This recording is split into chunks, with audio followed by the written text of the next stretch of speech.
วัน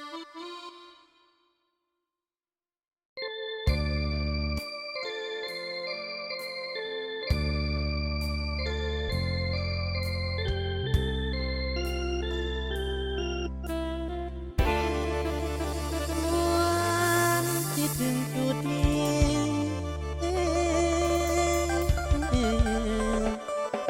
เจ็บจากที่ซ้ำจากเสื่อม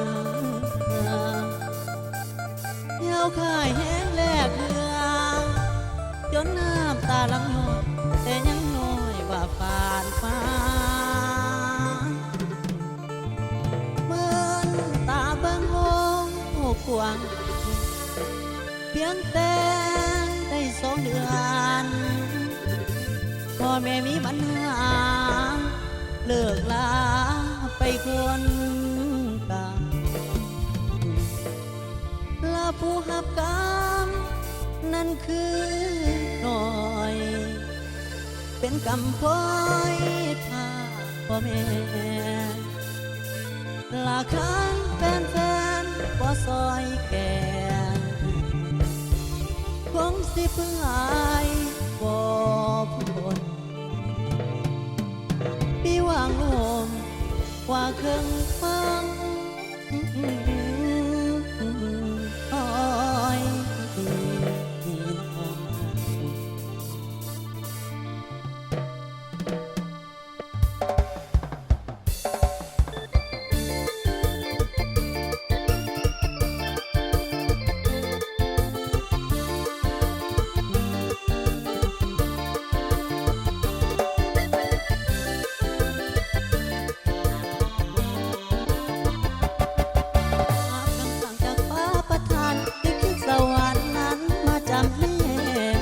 2 เดือนพ่อแม่มาแต่เพีย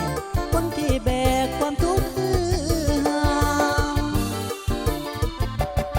กินข้าวก็ใบน้ำตาที่เลี้ยวหาให้มาแบ่งเบาอาศัยพ่อก็ปัจจัยให้เขาต้นแม่ของเฮาเพิ่นเอาไม่มาขอพี่น้องบ่เคยหัวสร้างทั้งลุงและป้าหน้า